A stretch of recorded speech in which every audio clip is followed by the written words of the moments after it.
Hi friend, I'm Brian Hart. I'm Karen McFarland-Holman. Today I am going to talk about 41 questions you might want to ask yourself before using technology.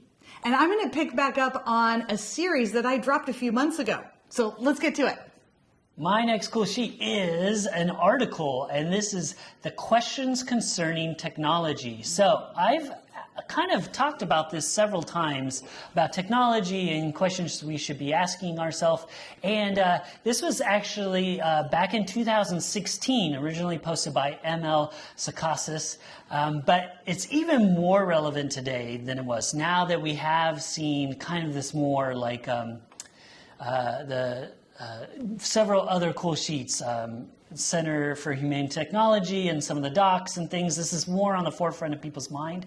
But this was, again, done 5 years ago at time of recording, but super important. And it talks about these 41 different questions. And I'll try to get through as many as I can in another minute and 20 seconds that I have. What sort of person will the use of this technology make of me? What habits will the use of this technology instill? How will the use of this technology affect my experience of time? How will the use of this technology affect my experience of place? How will this use of technology affect how I relate to other people? How will the use of this technology affect how I relate to the world around me? How or what practices will the use of this technology cultivate? What practices will the use of this technology displace?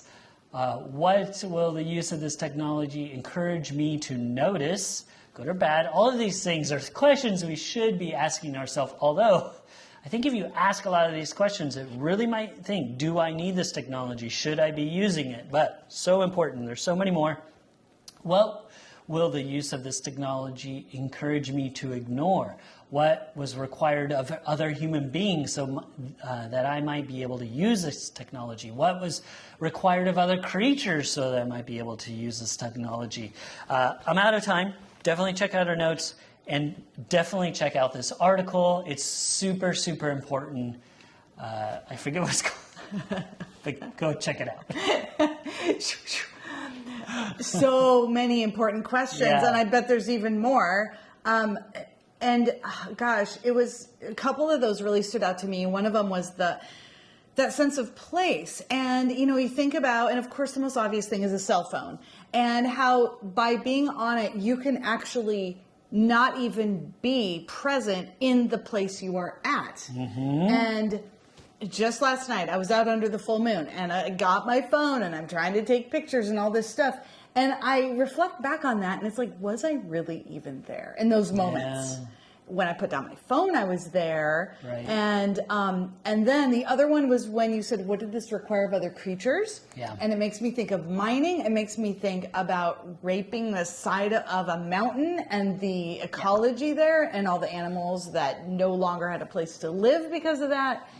It's huge. It's enormous. So yeah, I think sometimes we're just now starting to think about people. How, you know, is it slave labor? Is it what's affecting the environment? But lesser do we think about the creatures involved in the habitat and other things like that. So yeah, I didn't even get close to the 41 different questions. The questions concerning technology is the name of the article now that I've scrolled past them all.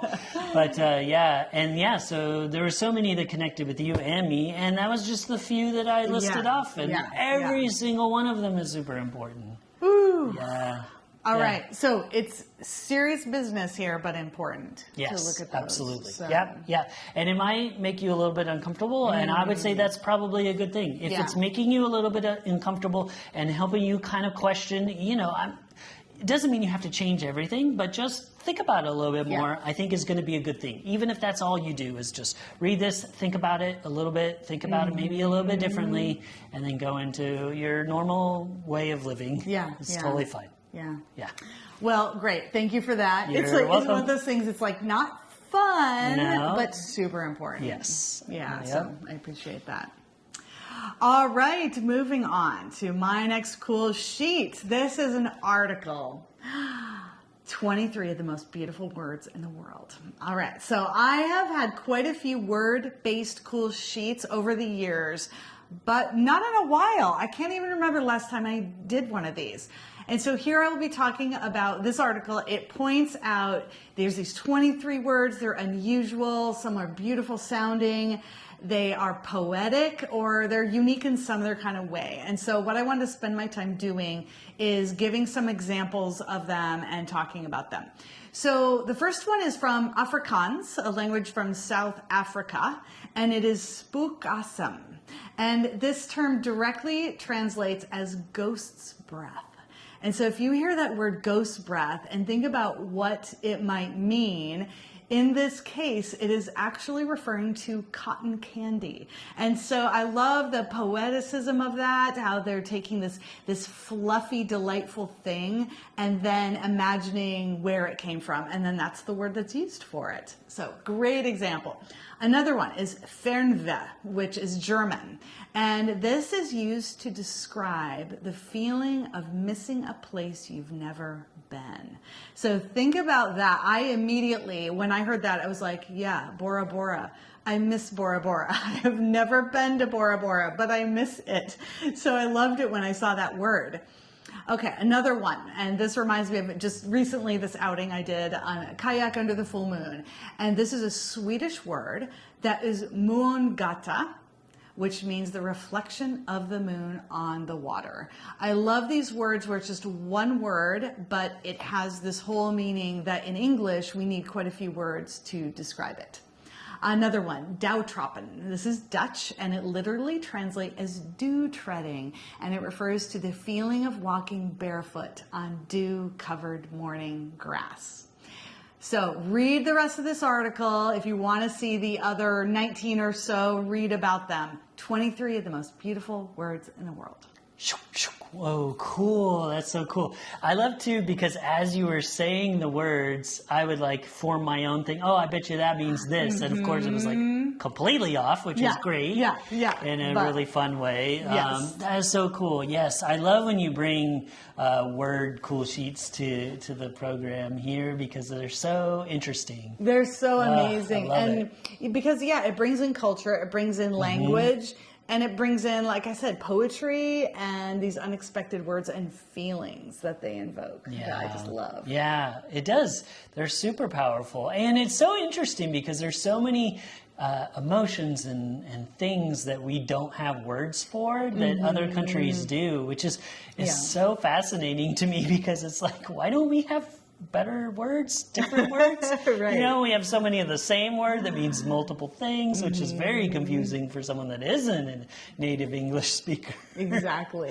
But we'll have, read and read and spelled the same and means different, and then the color, which is also spelled different but pronounced the same, and then we don't have a word for something like, That's needed. Yeah. It's so wild to me, but super fascinating. I love it. It interests me a lot. So thank you so much for sharing. You're welcome. Some more good ones. Linguistics. And don't forget that you can see all of those on our show notes at 10bestest.com/ironchef. So that's 10bestest.com/ironchef. Thank you so much for joining us. I'm Brian Hart. I'm Karen McFarland-Holman. And are you going to ask any of these questions? Let us know in the comments about technology. And let us know, what are the favorite of those words that I taught you? Which one did you like the best? Please like and subscribe. It helps us so much. Yes, it helps us. And don't forget to stay curious.